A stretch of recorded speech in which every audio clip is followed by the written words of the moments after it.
Estamos en el tercer capítulo de Fuego Amigo. Hoy día tenemos de invitado a Pedro Cayuqueo, que es periodista, es escritor y sobre todo es ciudadano de la nación mapuche.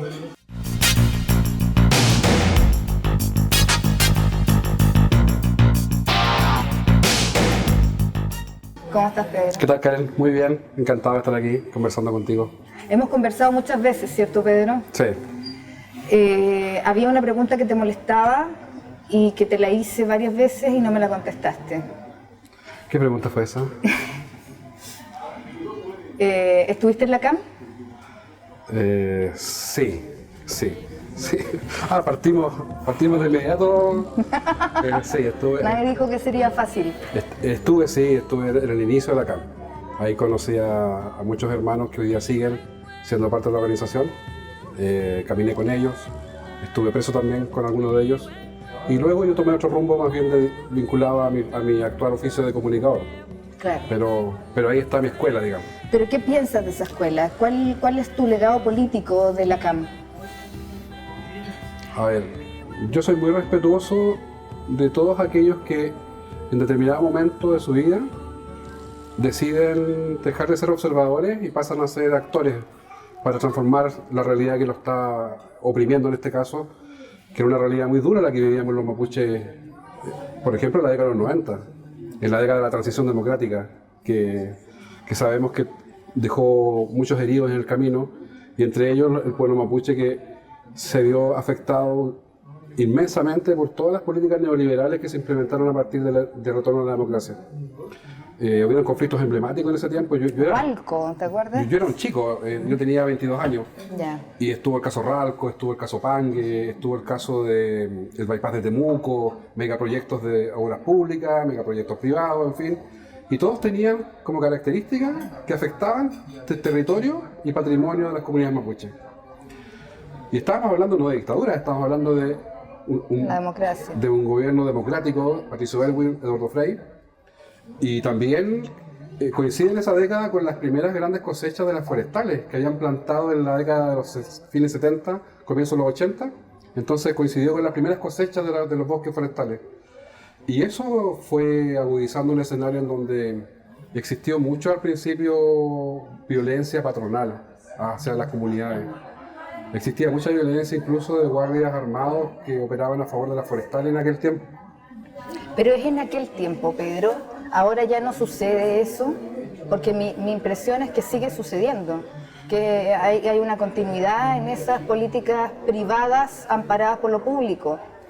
Bueno, las forestales siguen siendo una realidad poderosa en la zona sur, tanto así que gobiernos de distintos signos las tienen casi blindadas, están blindadas por el poder político.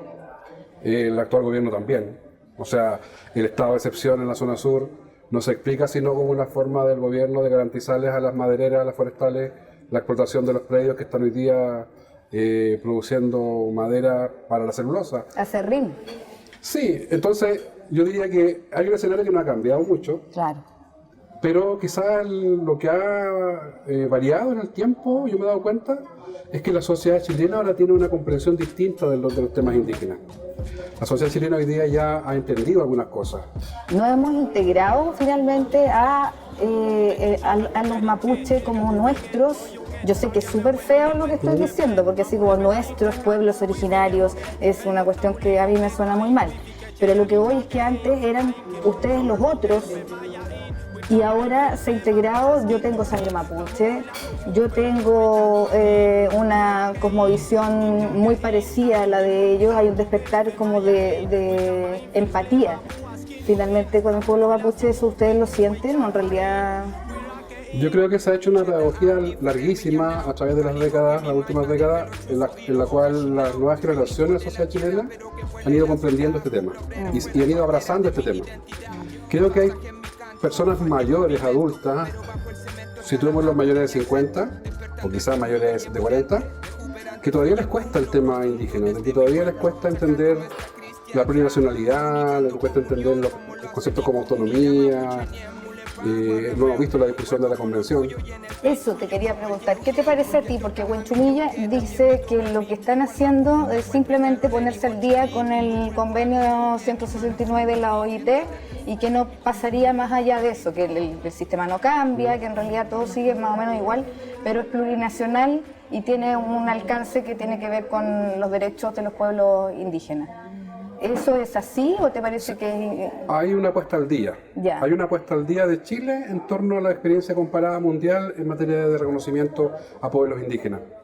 No hay ni un conejo en el sombrero que estén sacando los convencionales. Todo lo que se ha aprobado, que es bastante moderado, hay que decirlo, es continuidad de procesos de empoderamiento indígena que están hace muchas décadas en el resto del planeta.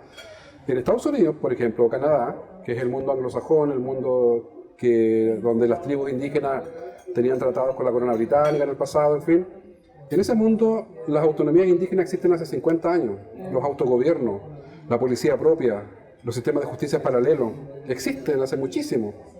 Y son realidades que incluso la gente común y silvestre las puede ver en la serie de televisión, Sí. donde aparecen las tribus con su soberanía propia, y donde ni siquiera la policía gringa puede meterse en una comunidad, a una reservación. Hay modernos sistemas de reconocimiento indígena en el hemisferio norte, en América Latina, y Chile, ojo, Chile era el último de la lista, era el más atrasado a nivel mundial. Sí, mira, yo me voy a poner Tere Marinovich para mis cosas y te voy a plantear, ¿qué pasa con los que ven que el pueblo mapuche, que es muy diverso, por cierto, se siente siempre en pugna entre distintos como clanes? Sí. ¿Cómo se van a organizar para tener una nación? Yo me lo pregunto, siendo abogada del diablo y poniéndome facha, y por otro lado, ¿cómo van a tener una nación sin un Estado? Bueno, existen naciones sin Estado, muchísimas en el mundo, porque los estados que existen no son, digamos, equivalentes a la gran cantidad de naciones que existen en el mundo, ¿ya? Eso hace que muchos estados, y la mayoría de los estados, sean en verdad plurinacionales, ya sea de hecho o en derecho, pero la mayoría de los estados son plurinacionales, porque acogen en su interior a distintas minorías nacionales que tienen su lengua, su cultura, su historia, y también el deseo que caracteriza a las naciones de querer proyectarse en el tiempo como un colectivo distinto. Ahora, los mapuches tenemos una estructura social que es muy fascinante estudiarla, porque no es una estructura vertical, donde hay un presidente, un rey o un gran monarca mapuche. No existe eso. Y el mapuche que plantee ese desafío... Pero tu apellido es monárquico. Bueno, nosotros tenemos apellidos que son muy hermosos y que tienen distintos significados, pero nosotros entonces somos una sociedad descentralizada, una sociedad de clanes territoriales, de clanes familiares, que incluso adquieren identidades propias dependiendo de los territorios que habitamos. Es una bella forma anarquista de entender la sociedad, ¿ya? Yo creo que Proudhon estaría fascinado con los mapuches, porque este federalismo que nosotros tenemos es realmente fascinante, porque te obliga, esa descentralización te obliga a estar constantemente en diálogo interno, en parlamento interno, en tomar acuerdos internos. Entonces quizás es una forma superior de democracia, porque no olvidemos que los mapuches, cuando llegaron los españoles, nosotros teníamos un sistema de asambleas para elegir autoridades y tomar decisiones, y los europeos venían de una época feudal. Entonces, ojo. O sea, los mapuches son superiores, una raza superior. Yo diría que somos una raza, no hablemos de raza. No hablemos de raza porque eso ya está. Como serrano, así ya. No, yo diría que somos el pueblo elegido, podríamos ser quizás, pero superior no. O Nicolás Palacios, que habla de la raza chilena. Nicolás Palacios es un gran personaje, ¿eh? Nicolás Palacios fue el único chileno que en su minuto planteó la idea de que la nación chilena tiene que buscar sus raíces en el mundo araucano. Exacto. Y bueno... Otomano y araucano. Sí, pues él acuñó el concepto de la raza arauco-germánica. Eso. Sí, que el nacionalsocialismo chileno, en su minuto, igual Alexis López en los 90, lo tomó también como argumento para... Y Serrano también. Sí. Sí, ellos han sido grandes incomprendidos, ¿eh? Sí, hay que decirlo. Oye, Pedro, te quería preguntar, ya que has tenido tantas polémicas con Isquia, porque se repiten en el plato las mismas claves o señuelos, o quizás qué piensan ellos que es militarizar la Araucanía para poder enfrentar un conflicto que es de 500 años. O sea, cuando yo leía, oye, respeten a Carmen Hertz, que está hablando contra Yaitul, ella ha luchado mucho. Oye, perdóname, pero los mapuches han luchado un par de décadas más que ella. Sí, lo de Carmen fue bien penoso, ¿eh? Sí, fue penoso. Yo le tengo un gran respeto, pero me pareció que Tú hablaste del oficialismo que era una enfermedad. Sí. Y a eso voy. ¿Qué harías tú si fueras ministro del Interior? Chupaya. Bueno, creo que me aplicaría la ley de seguridad interior del Estado contra mí mismo. No sé, algo así. No, pero en serio, mira, ¿cuántos millones cuesta la recuperación de tierras de los mapuches? Porque el Estado chileno, no digamos que es de los más ricos, ni tiene mucha soltura en cuanto a su política monetaria para poder hacer realidad una cuestión como esa. Ya hubo una entrega de tierras en Freire, por lo cual Boric fue aclamado, pero de ahí a llegar a la meta de que toda la Gualmapu, o bueno, no Gualmapu, ya sabemos que también es polémico y que es argentino, pero las tierras mapuches sean reintegradas a las familias. Mira, el tema del conflicto, el conflicto violento que nosotros tenemos cotidianamente en televisión, en noticias, ese conflicto está radicado principalmente contra la industria forestal. ¿Ya? Ese conflicto se desactiva sentando a los grandes holdings forestales y al mundo indígena a una negociación. ¿Ya? Y eso es lo que ningún mandatario, hombre o mujer que hemos tenido en los últimos años, ha tenido los pantalones o las faldas para hacer. ¿Y por qué si se subsidia en un 99% prácticamente la industria forestal por el Estado, por una imagen país y qué sé yo? ¿Por qué tú crees? ¿Cuál es la razón? Bueno, la razón es que el poder económico en Chile, ya se ha quedado descubierto en los últimos años, está trenzado con el poder político. Hay senadores, hay parlamentarios que son financiados directamente y fueron antiguamente con leyes electorales o de financiamiento electoral mucho más débiles, fueron comprados por las grandes corporaciones económicas, y las forestales son un poder en Chile. Entonces tú tienes, por ejemplo, el caso de Felipe Kast. ¿Ya? Felipe Kast, que es un parlamentario, un senador de la Araucanía, que no está nunca en la Araucanía, pero es senador por allá. Es un senador que su campaña política para el Senado fue financiada por el mundo forestal.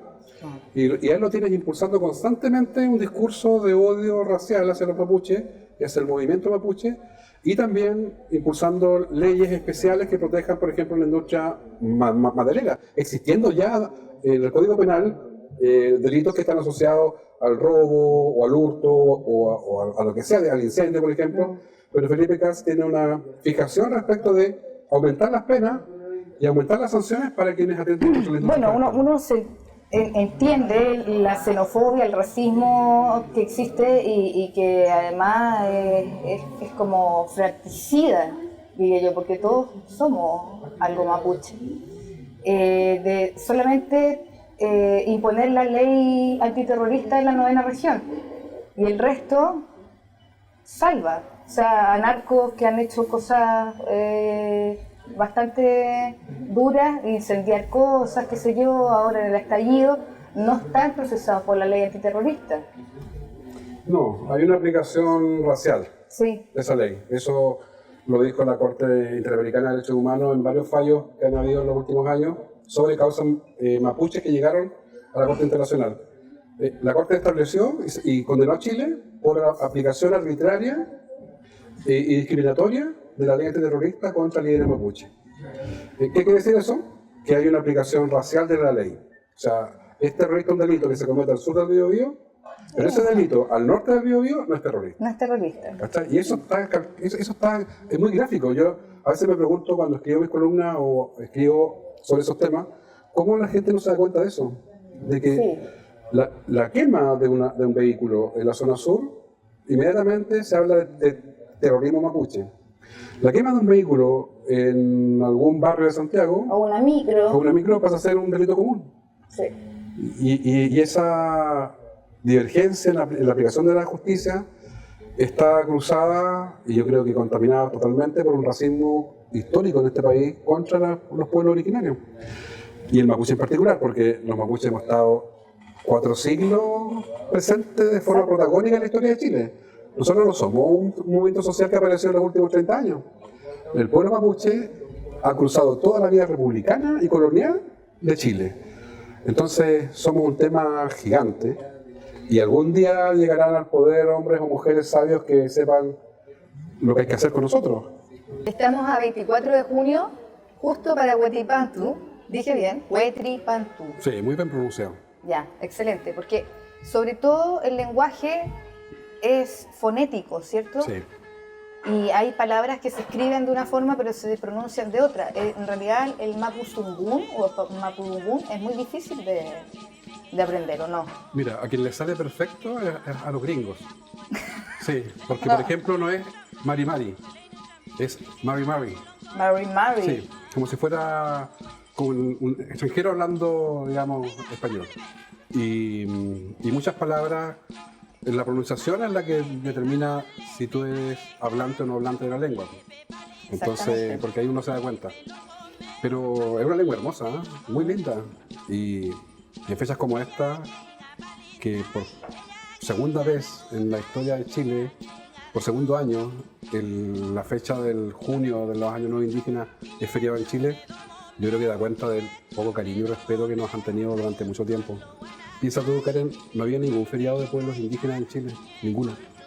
Tienes 50 feriados católicos, 50 feriados militares, 50 feriados de cualquier tipo, y no había un puto feriado de pueblos originarios. Y antes estaba el Día de la Raza, que era peor todavía. ¿Te acuerdas el 12 de octubre? Claro, era como la peor idea. Así como era así como, oh, llegaron los españoles y descubrieron América. Y era el feriado por el Día de la Hispanidad. Sí. O sea, no hay hueá más ridícula que eso. Sí. Bueno, pero... Oye, ¿y tú qué sabes del Año Nuevo Mapuche? Que se termina este ciclo y empieza nuevamente a volver el sol a la tierra y tiene que ver con las cosechas y con todo eso. ¿Tú tienes esa como visión o la perdiste viviendo en la ciudad?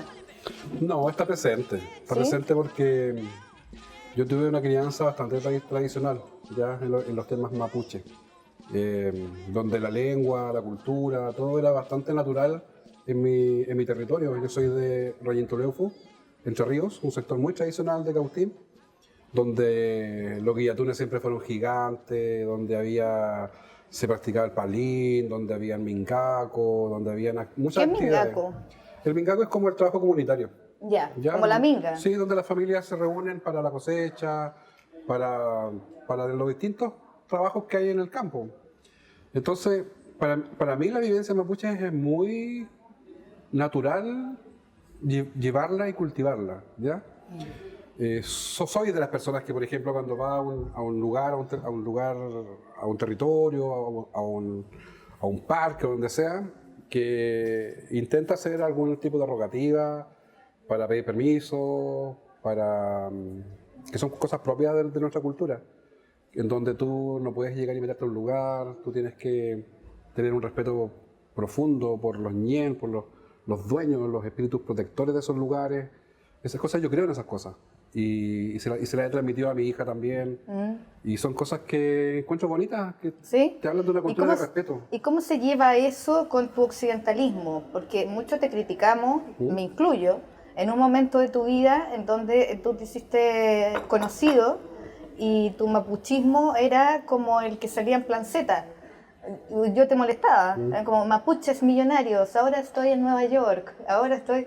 Y esas asociaciones que se crearon de puros profesionales mapuches, como si los otros en realidad no tuvieran idea de dialogar o de ponerse frente a un otro chileno, un Huinca, y discutir las materias políticas que los reivindicarían. De hecho, esa visión era tan errada que hoy día en la constituyente vimos llegar, bueno, Loncón es muy preparada, pero otras personas que son normales de pueblos originarios. No solamente mapuche, sino que Coya o Rapa Nui, y no son tan occidentales. A ver, yo diría que en mi caso particular se creó una caricatura Sí. que se instaló mucho, porque a mí me tocó ser como el mapuchito letrado que llega a los medios, que llega al The Clinic, que llega a La Tercera, que escribió en revista Caras. Y en revista Punto Final, eso sí, también. Partí en Muy importante. partí en Punto Final con Manuel, escribí en El Siglo un periodo también, con Ana Muga, una colega, me invitó a colaborar con El Siglo en su tiempo. Entonces yo fui apareciendo como el mapuche letrado que era invitado incluso a los programas de televisión. ¿Te acuerdas de Tolerancia Cero? Tuve en varios programas que me invitaron, fue como, wow, así como un mapuche que... Que es chileno. Y que, ojo, yo reivindicaba la chilenidad también. Sí, po. Yo decía, se puede ser mapuche y chileno a la vez. Claro. Pero eso se te castigó mucho por eso. Sí, porque si tú te sales desde la caricatura que la sociedad espera de ti, el mapuche de campo, el mapuche que incluso no bromea en las entrevistas, está serio, está enojado, está con un tema que una solemnidad incluso muy curiosa. No, y peor, además, cuando es una persona natural, no conocida, es borracho y es flojo. O sea, lamentablemente los chilenos son los que... Y en el último tiempo... estipulan eso. Conflictivo, terrorista, violento, ladrón, narcotraficante. ¿Qué pasa Sí. con eso? ¿Qué pasa con eso, Pedro? De que han intentado satanizar, ya lo han criminalizado obviamente, pero ahora satanizarlo, esta zona, macrozona sur, con el narcotráfico, como si fuera una FARC la que está detrás de todo esto. Bueno, son parte de las campañas que se instalan cada cierto tiempo para deslegitimar una causa o una lucha social, o en este caso la lucha mapuche. Piensa tú que lo que ha existido en la zona sur, en decomisos, por ejemplo, de plantaciones de marihuana, lo que ha existido en el último tiempo han sido lo que la Fiscalía llama incautaciones de microtráfico, ¿ya? Que en el fondo es venta de marihuana al menudeo. Y los operativos policiales que se han hecho, los que han podido hacerse, tú ves las imágenes de televisión y tú ves a la PDI sacando plantas de marihuana de los invernaderos familiares. O sea, hasta la marihuana y las lechugas al lado. Eso no es un cartel, ¿ya? No. Eso no es eso no es, digamos, los Zetas o el cartel de Jalisco, no. Estamos hablando de una producción de marihuana bastante mínima, acotada quizás incluso al consumo y a la venta, al menudeo de marihuana, que se ha magnificado de una forma pero sorprendente. Piensa tú que en el operativo que falleció, que fue asesinado este inspector de la PDI, se incautaron cerca de 1.500 matas de marihuana.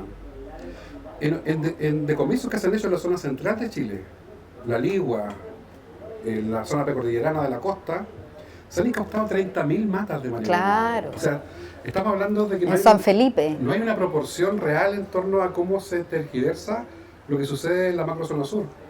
Se habla de las mafias del robo de madera y se vinculan los mapuches a esas mafias.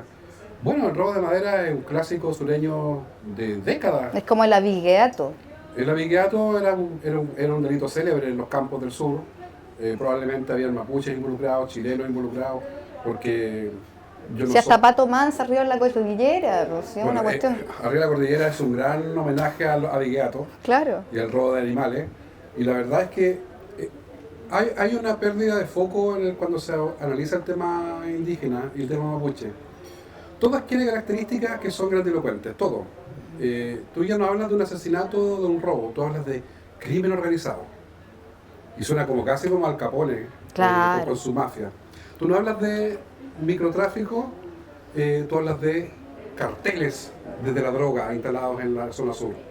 Y así otro tipo de fenómenos se engrandecen, como hablábamos hace un rato, cuando tú hablas de delitos de incendio, daño a propiedad privada, que están... Y Luxinger Mackay, por ejemplo.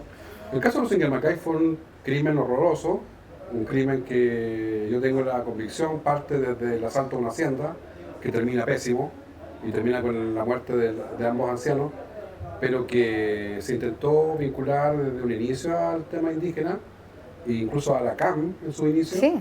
Y esa vez, no sé si recuerdan, pero salió un comunicado desde la cárcel del Manzano Concepción, donde estaba encarcelado Héctor Yaitul, no solamente negando la participación de la Cámara en ese crimen, sino que condenando el crimen del matrimonio Lusinger Macay.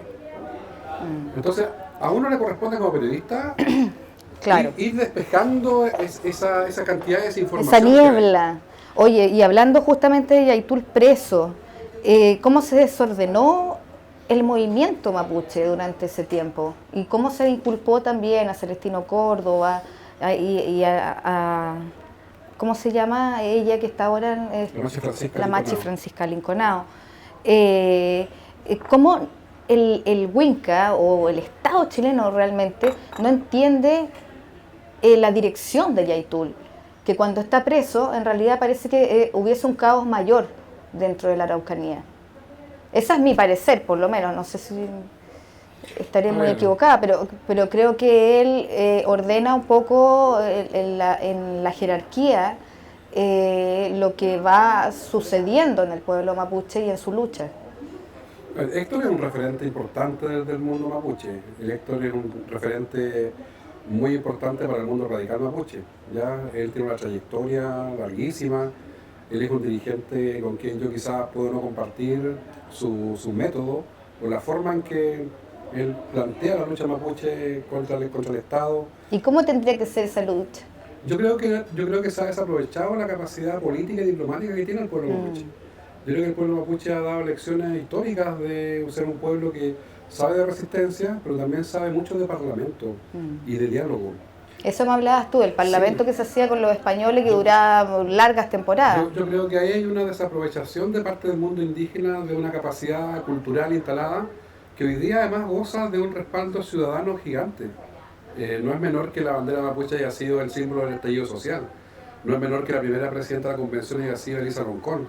No es menor que la constitución del borrador que está hoy día, que se va a plebiscitar el 4 de septiembre, incorpore de forma protagónica a los pueblos originarios. Entonces, como que hay un escenario... Y no es menor tampoco que se le declare la guerra a los mapuches, desde el Estado chileno. Eso quiere decir que está muy asustado. Hay demasiado en juego, esas tierras son muy ricas. O sea, cuando a mí me tocó reportear el tema del incendio en China Muerta, había un rumor de que se iba a instalar una minera de oro en ese lugar. Bueno, siempre ha estado la amenaza sobre los territorios indígenas referida a las materias primas, a recursos naturales. El subcomandante Marcos, que es uno de mis grandes mentores de la vida que tengo yo, político y también literarios, el subcomandante Marcos siempre decía en sus cartas, en sus textos en los años 90, de que la Tercera Guerra Mundial tenía que ver con el avance de las corporaciones, de las megacorporaciones extractivistas sobre territorios indígenas. Y que esa era la Tercera Guerra Mundial no declarada, que estaba sucediendo en todas partes del mundo. Sí, pues. Y estaba sucediendo en Chiapas, estaba sucediendo en Centroamérica, estaba sucediendo en Sudamérica. En África, imagínate cómo. Claro, África es un continente de lo cual nosotros nunca tenemos muchas noticias. Pero está el coltán, sabemos que hay diamantes. O sea, África entera es una zona de sacrificio. Claro. O sea, África entera es una zona de colonialismo, lo fue de esclavitud en el pasado, pero en los tiempos actuales modernos también sigue siendo una zona de sacrificio del planeta Tierra. Bueno, en el caso mapuche en particular, hay una presión gigante sobre el tema de la propiedad de la tierra en el sur, porque los mapuches, como dice Gastón Sublet, estamos defendiendo el paraíso.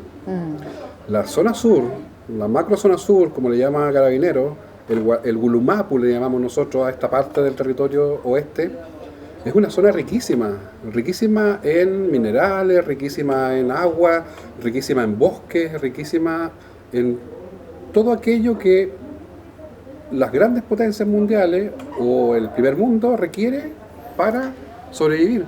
Pero entonces, ¿cómo nos enfrentamos a este capitalismo depredador?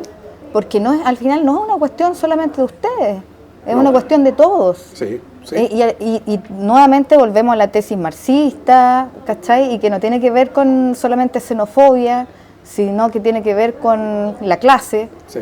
Y es complejo cuando vemos que Yaitul, por ejemplo, no tiene las herramientas para luchar, o tú dices, yo no comparto su planteamiento, y hay un montón de que no comparte el planteamiento de Yaitul, ¿Y cuál es? ¿Parlamentar? Yo no comparto ¿Parlamentar la forma. cómo? Yo no Pero parlamentar cómo? Porque, Mira, yo escuché a Walker, no, ¿cómo se llama este flaco que inventó los amarillos por Chile? Christian Banken. Barken. Sí.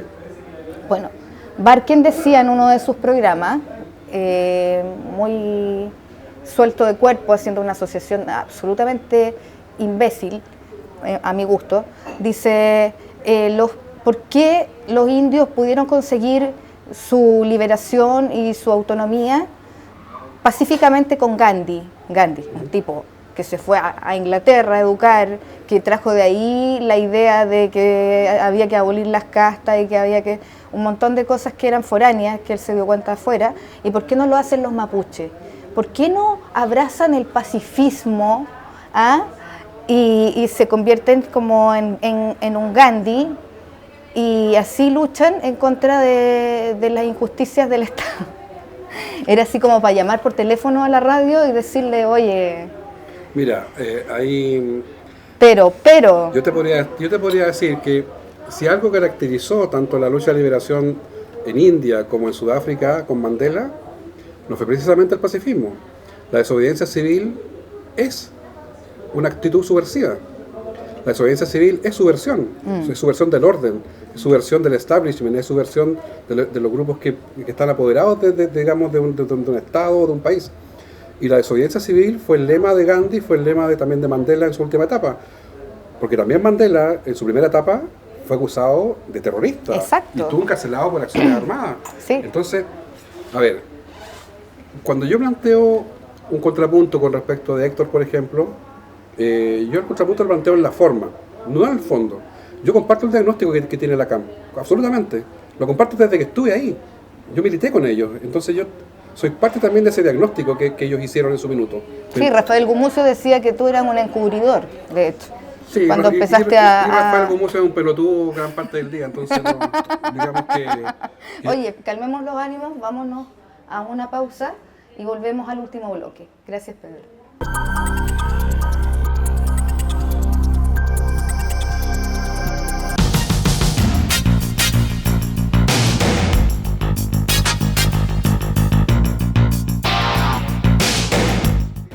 Ya estamos de vuelta en el último bloque de Fuego Amigo con Pedro Cayuqueo, escritor y periodista y por sobre todo ciudadano de la nación mapuche.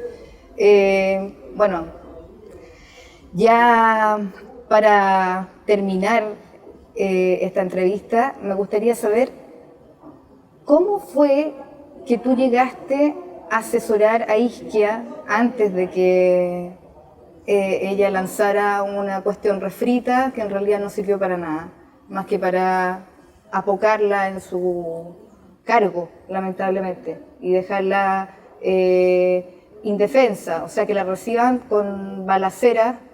Habla de que no hubo una organización, no hubo un planteamiento anterior a las comunidades y de una candidez, yo creo que sin precedentes. Mira, la verdad, a mí me convocaron para intentar dar mi opinión sobre ese plan que se presentó finalmente hace mucho tiempo después, pero se presentó el Plan Buen Vivir. ¿Ya? A mí se me convocó a La Moneda para eso. Y yo, que soy bastante... Amarillo. No, yo que soy bastante abierto a asistir a donde me invitan. Siento que tenemos ese deber, los mapuches, de ir a todo espacio y lugar a explicar este tema. Claro. Yo fui a La Moneda y me reuní con ella y con su equipo. ¿Ya? Esto fue posterior a lo de Temucuicui, ¿ya? Y la verdad es que yo fui uno de muchos que fueron. Posterior, ¿y qué? ¿Lo hablaron? Sí, lo hablamos. Ya, ¿y qué pasó? Ella, si lo puedes compartir, ¿qué explicación daba o cómo lo tomaba? La verdad es que yo noté que era un tema que generaba una tensión extrema en su equipo. Yo creo que hubieron varios que se dieron cuenta de que había sido un tremendo error, ella misma, porque le trajo consecuencias políticas graves. Y de hecho yo creo que nunca se ha logrado recuperar de ese golpe que sufrió en el inicio de su partida como ministra, con muchos errores no forzados, etc. Y la verdad yo fui bastante honesto, como intento serlo siempre, de decirles que el plan que me estaban presentando no era ningún cambio en el derrotero que tenían las políticas indígenas en Chile, del Estado. Era más de lo mismo. Y ese más de lo mismo se reflejaba en que no estaba siendo atendida la variante política del conflicto, que en el fondo es establecer una especie de acuerdo o negociación con el mundo que está movilizado, con el mundo radical. A ellos tienes que sentar en una mesa. Mapuches pacíficos que están en cualquier cosa menos... Da lo mismo. Ellos van a estar siempre disponibles con diálogo, pero la paz se hace con los enemigos. Exacto. La paz no se hace con tus amigos. Bueno, yo planteé ese contrapunto en la reunión y la verdad es que no tuvo mucho éxito porque lo que vino después fue básicamente replicar lo que hace Piñera. O sea, se ha solicitado ya 2 o 3 veces la prórroga del estado de excepción. Eso es Piñera 2021. Eso es Piñera 2021. Y es terrible porque es la renuncia a la política. Claro. Pero, Pedro, ¿qué es lo que debería hacer Izquierda? ¿Qué es para continuar? Porque sabemos que de aquí a 6 meses, si esto no da resultado, la van a cambiar o por Carlos Montes o por quizás quién. No lo sabemos. O por el propio Jackson. Yo creo que el tema indígena no debe estar en el Ministerio del Interior. Ya. Yo creo que el tema indígena partió con un diseño equivocado. Porque el Ministerio ¿Y del dónde Interior, debería estar? Yo creo que se debe nombrar y se debió haber nombrado un alto comisionado o un delegado presidencial con el respaldo del presidente de la República, con el respaldo de la moneda, integrado al comité político, que estuviera como mandato iniciar estos acercamientos con el mundo mapuche movilizado. ¿Ya? Acercamientos que pueden ser en una primera etapa privados, secretos, no públicos, pero que debieran ir encaminados a una especie de proceso de paz en el sur. Jorge Burgos, ¿qué te parece? Jorge Burgos me parece que sería un gran embajador en, no sé, en la Antártida. o en Juan Fernández, no sé. En la isla Quiriquina. En la isla Quiriquina, sí, permanente, vitalicio, así como, ya, dejémoslo ahí para siempre. Sí. Muy bien. Bueno, ¿qué más decirte? Feliz Huetripanto.